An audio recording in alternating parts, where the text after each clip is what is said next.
Hello everyone, and welcome to another game of World of Warships. Today's replay is from Subman, and he is in the Warspite, a tier 6 premium British battleship. Now he's on the map Fault Line. Unfortunately it's a standard battle, but he's top tier, so that's nice. There is a carrier, which is less nice. And well, the friendlies have already lost a destroyer, but it looks like the enemy team is going to lose one too, so there is that. Or will he be able to disappear? He does have quite a few lives there. And there we go. Enemy destroyer blown out. 118 damage and the kill. That's very efficient. But yet the destroyer had to go. And thankfully managed to get him before he disappeared into his smoke. So actually, the enemy team already lost 2 destroyers. Fire. Now, we've got a broadside cruiser. He tries to somewhat angle there. We will see if that works. Looks like he's getting blasted pretty heavily, and there we go. Enemy cruiser sunk. I mean, it's a low tier battle, right? Expectations are pretty low as well when you're in the low tier battle, because a lot of those people might actually genuinely be new players. I guess these days you can be genuinely new players in tier 10 battles, but you know. So the left flank is, well, it's actually still relatively even. At Nuremberg there is a little bit, might be in a tough spot, especially if the friendlies here are retreating. But the Nuremberg has some cover, so we will see how that works out. Meanwhile, here we have just this blob here next to the friendly cap. And we have, interestingly, the friendly carrier who is, I mean, if I were this carrier, I might be going like a little bit more towards the right and the south, because it might be that the enemies are breaking through the left. Now, Subman here, he could push forward, but he might also be concerned about what happens on the left side. So he doesn't want to get too far away. The Warspite isn't a very fast battleship, so if you were to push too far here into the north, then you'd have a tough time getting back.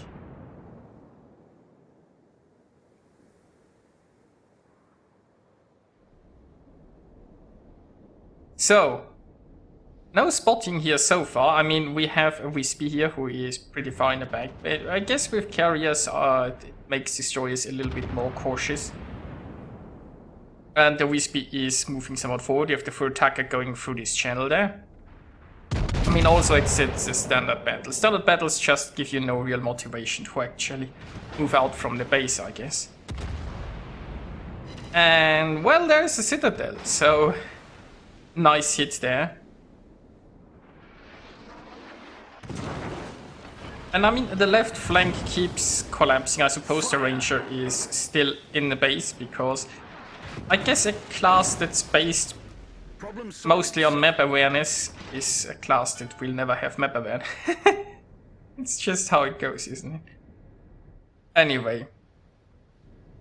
I don't know why I keep being surprised at carrier's lack of map awareness.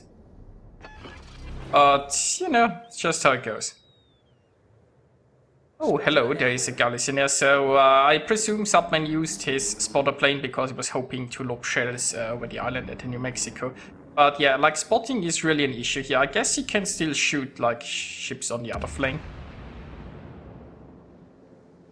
I mean, he could have also turned around by now, I guess, and gone towards the cap. It's just that there isn't necessarily a need to defend yet. And technically those enemy ships there are like, I mean, yeah, Nuremberg is 12.8 kilometers, so the ships are in the north are in a reasonable engagement range. And technically, I wouldn't have minded entirely if he had tried to push them. Generally, this is a situation where you want to push the enemy. The biggest issue, of course, is that since it's a standard battle, you have to also protect your base. So if this was like a domination game with different caps, then you could just push and sink those enemies. And if you lose a cap in the process, you just turn around and take it back afterwards. But of course you cannot lose your base here. And with the enemy getting closer and closer, it is a potential concern.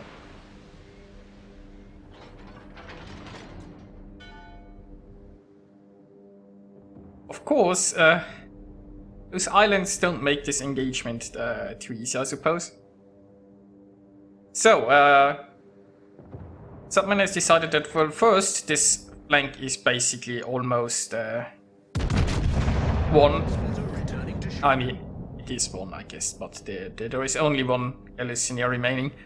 And the left flank has been overrun, so it's time to go back and defend. And honestly, I suppose this is the main reason also why he hasn't been any more aggressive here. It's because when you have a very slow ship and you don't necessarily trust your team to do any defending, then you gotta do it yourself. And since he always was in a reasonable position to engage the one in the north, he didn't feel a need to... Like, switching flanks also takes a lot of time in the Warspite, so I guess he concluded that his best position would be to just keep sitting here, engaging the ships that he can, but that he has in reasonable distance, and be in a safe spot to defend. So overall, I mean, it's actually one ship lead for the friendlies. So, you know, it's not going too badly. And now the friendlies, they are all pushing here, which is exactly what I would have expected at some point. Which just leaves the carrier, the Furutaka, and our Warspite here to defend the camp. Now it's, 4 ships pushing in. Of course, the enemy carrier might be supporting the push, or it might be supporting the defense. It's kind of pretty mirrored, I guess, like we have here 4 friendlies pushing like 3 defenders.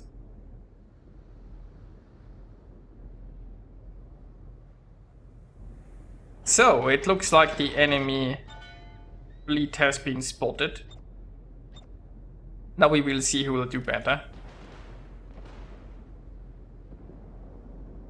No, I mean, it's, well, the friendlies have one ship lead, but, you know, it's a relatively mirrored situation here on both sides. So, on the bright side, enemy cruisers don't have that much hit points left, and they are cruisers. Warspite has decent guns, so there's a relatively good chance that he can just farm those 2 cruisers without a problem. The destroyer is a bit more of an issue, but with a carrier, the carrier should be able to keep the destroyer at bay.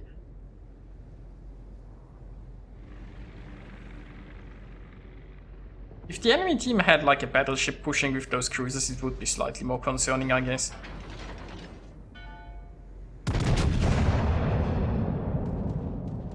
And the Genova is almost done. There we go. The carrier is spotting the destroyer, which is good. Destroyer is smoking up, which is, I guess, expected. Now, he could, at this point, basically hold position here.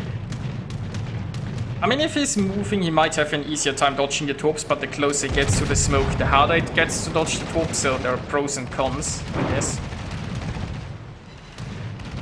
Actually, he's outside of the Gear's torp range, so if he holds position here, he should be perfectly safe. And he could, I mean, he's in the camp, he could just wait here until the smoke disperses, and then get the carrier to spot the destroyer again.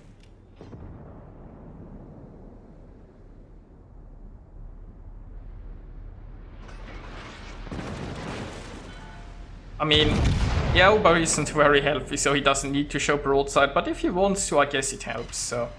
Oh.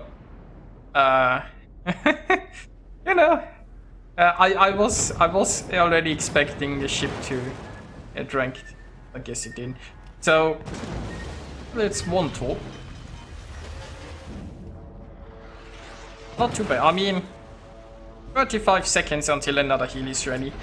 And he can heal back a lot, with the Furutaka almost gone. He's already switched to high explosive. Now I guess he got frustrated by those overpens and he's like, you know what, high explosive is enough to sink this cruiser. Also, the high explosive is already reloaded for the destroyer. So if the destroyer would have become visible, he could have easily switched. And now, of course, has the right ammunition for the job. Secondaries are opening up. Not that I would expect too much of Warspite secondaries, but I do expect a lot of the high explosive salvos, so let's see, what can he do? 10k.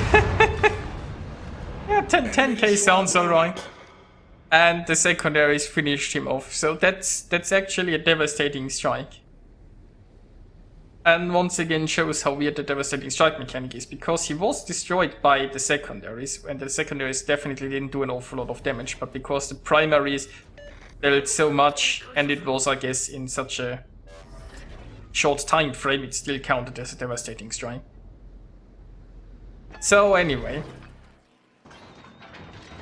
I feel like at this point it's basically won. So the friendlies managed to defend without any losses. And that leaves the enemy team with a Fuso and a carrier.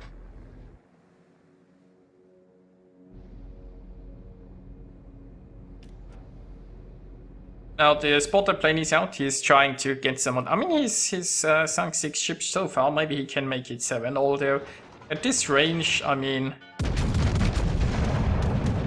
he needs quite a bit of luck to get the Fuso there. I wouldn't even be surprised if, like, the West Virginia and the Fuso ram. Not that the West Virginia... Like, the West Virginia should be able to go through the nose of a... Oh, forget it. An enemy battleship. Well, that's 7 kills then, I guess. So, that just leaves the enemy carrier. So, let's see how that goes.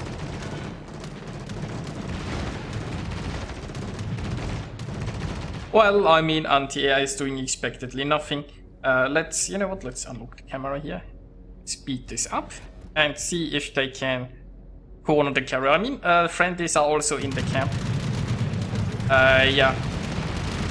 He's basically pinging where the planes are coming from to ensure people know where the carrier is. And the friendly carrier is coming in for some spotting. We might be able to slow it down here again, because should see the enemy carrier at any time now.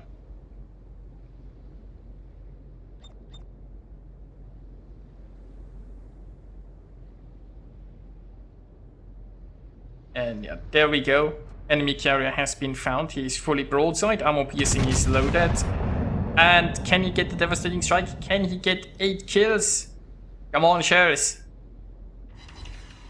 Well, that's a high caliber and 2 citadels, but not quite a death strike, I suppose.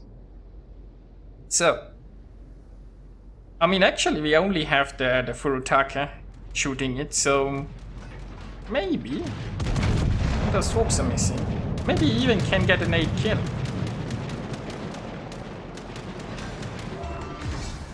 So, there we go. Nice battle, Sandman. He earned himself 2,399 base experience and destroyed 8 enemy ships.